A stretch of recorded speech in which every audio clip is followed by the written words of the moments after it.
Hello and welcome to another episode of Full Court Finance here at Zacks. I'm your host, Ben Rains. And today we're going to do a Nike follow-up. Last week we did a Nike preview of their Q4 fiscal 2019 financial results. So this week we're going to do a follow-up because they reported last Thursday and their earnings came up a little short. But before we do any of that, I want to say, remember, if you have any questions or episode suggestions, please feel free to shoot us an email over at podcast@zacks.com. Also, make sure to subscribe wherever you listen to your podcasts. So Nike stock was up 2% this morning, Monday morning, along with the rest of the market on renewed U.S.-China trade negotiations. But let's just get right into Nike because we don't need to speculate on what's going on there. Nike posted adjusted quarterly earnings of 62 cents per share, which missed our Zacks consensus estimate of 66 cents per share. And this was down 10% from the year ago period when they reported 69 cents per share. And this is somewhat shocking because Nike almost never misses earnings estimates, but the stock didn't react too negatively to that. With that said, Nike said that its profits were hurt by spending on new technology and a higher tax rate than the year ago. More specifically, Nike invested over $1 billion in its apps and other capabilities during the year. This included putting RFID tags in a lot of its products, and then it increased pressure on profit margins for spending more on supply chain improvements as well. And then in terms of the top line, Nike reported fourth quarter revenue that was up 4% to $10.814 billion. This was then up 10% on a currency neutral basis and topped our estimates. So the big difference, the 4% to 10% based on currency headwinds, we should know that that's really based on a strong U.S. dollar, which makes Nike's international segment growth appear a bit weaker than it should be. So specifically, Nike said that within fiscal 2019 alone, dollar strengthening drove FX headwinds over $1.4 billion unreported revenue versus their plan entering fiscal 2019. So this is coming, that 4% growth, 10% without taking into account the currency changes, came along with 7% full year growth, 11% on that constant currency basis. So they got to about $39.1 billion. So some strong 10% top line growth for Q4 in the full year if you're not taking into account how strong the US dollar is making everything else look weaker there. So then we're going to do a little bit more on what we learned on the conference call and what might be next. But before we do that, it's good to jump into some specific business units because that's where Nike and investors really are paying attention to the big areas of growth. So in North America, revenues are up 7% to around 4.2 billion, which beat our estimates. This matched last quarter's 7% growth in the region that accounts for roughly 40% of total sales, as it has for a while. And this is the continuation of Nike's comeback in its most important region after a roughly year of downturn a year ago. And then in Greater China, revenue was up 16% to 1.7 billion. This easily passed our estimate, up 22% on a currency neutral basis. This also marked the 20th consecutive quarter of double-digit revenue growth in the world's second largest economy. Nike has a huge focus in China. That growing middle class, its fashion hubs, is really something that they are now counting on and continue to count on going forward as a big revenue and profit driver. And then meanwhile, its digital revenue was up 37% in that quarter. In China, this was fueled by the sneakers app and Nike branded experiences on platforms such as WeChat. And this is according to Nike. And then for the full year, revenue in Greater China increased 24% on a currency neutral basis.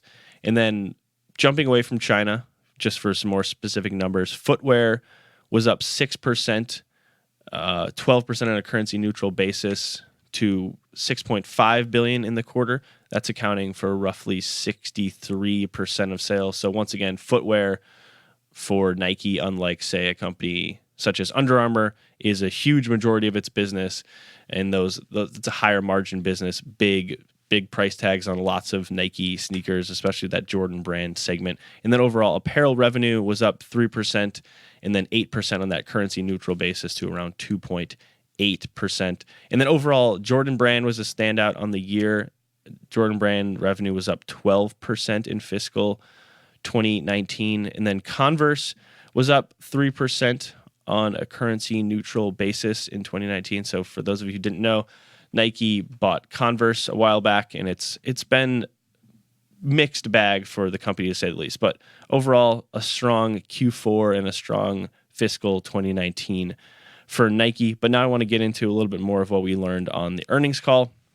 So leading up to the reports and over the last month or so, starting in kind of early May, Nike, along with some other apparel companies, took some hits as fears of the renewed trade war started escalating. Trump then threatened to put 25% tariffs on basically every import from China to the United States.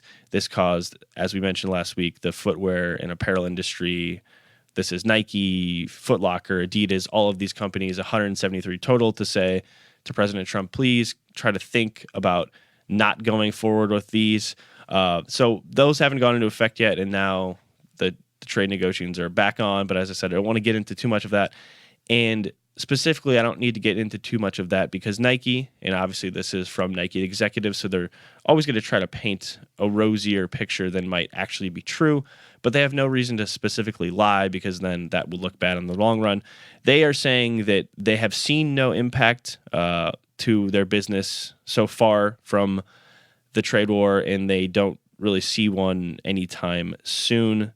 So if you look at their CFO, Andrew Champion, said that our exposure in terms of product produced in China to North America is relatively modest. At the same time, we see great opportunity to continue and potentially expand the production of product in China for China and other markets. So they're going to produce more in China and sell it in China and then sell it to other maybe Asian markets as well. So they don't see a huge impact there, as I mentioned before.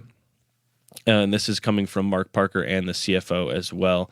And then in terms of what else stood out in the conference call, they noted that China overall was driven by sportswear, basketball, the Jordan brand, and then running as well. And this, as I mentioned, it's a big market that Nike and analysts and Wall Street really are focused on for that company's growth going forward, along with their digital business. And then Mark Parker also talked about how they're trying to learn more and more by partnering with different organizations and companies in China of what sells in China. So he was saying, this is a paraphrase of a quote from the conference call, we're not trying to import Western concepts in China. They're now trying to build a more Chinese-focused Nike product in that market. So that could be a big help going forward. And then Nike and Mark Parker, who's the CEO, also talked about how their women's business has been great over the last year. He said that the women's business led by the women's offense at Nike grew double digits in fiscal 2019 and it accelerated in the back half of the year. He said that they're, quote, moving the needle through thoughtful design, powerful brand messages, and digital-led distribution. That's fluffy language, but all you really need to know is women's brand is up big for Nike. They obviously talked about the Women's World Cup, which is going on at the moment, and they noted that 2/3 of the team are Nike. 2/3 of the teams are Nike teams. This is a headline that's been going all around from this conference call, but it's worth sharing just for how impactful this women's soccer team is for Nike's business overall. That the U.S. women's home jersey is now the number one soccer jersey, men or women's, ever sold on Nike.com for a one-season period. So that Nike ability to sponsor Team USA women's soccer has been a good business, and it will likely continue to be that way going forward. And then in terms of things that will really matter for the company in the long run, North America, China, and then its digital business is really going to play a huge role. So its digital sales were up 35% in fiscal 2019, and then Mark Parker and the CFO also reiterated the company's expectations that digital transactions will comprise about 30% of Nike's business in 2023, and that's up from around 15% right now. So they noted that in the first half of fiscal 2020, this upcoming year, 2020, which is even just a weird thing to say, they expect to launch their Nike app in China and in 13 other markets in the Europe, Middle East, and Africa. So they're expecting to add hundreds of millions of people to their Nike app pool. They also noted, as I mentioned at top, they've placed RFID chips in nearly what they're calling nearly all Nike footwear and apparel, which is hundreds of millions of products. And for those of you who don't know, that's a radio frequency identification tag, which is kind of, in the simplest terms, an intelligent barcode that lets companies track their products more easily. And so this is a quote from Mark Parker on why this RFID thing will help the company long term, kind of quicken their go-to-market strategy and really just know what consumers want. So he said, RFID gives us the most complete view of our inventory that we've ever had. It's quickly becoming the most precious tool in our arsenal. And then he goes on to say that we'll launch that across 20 new locations in Q1.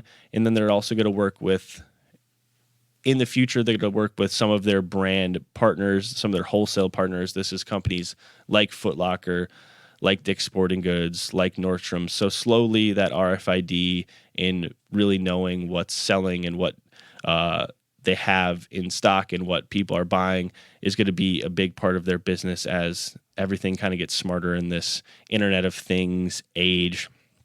And then we should note that Nike Direct drove roughly 50% of incremental revenue growth, and then they kind of see that continuing to be a long-term growth driver. This is that digital direct-to-consumer push.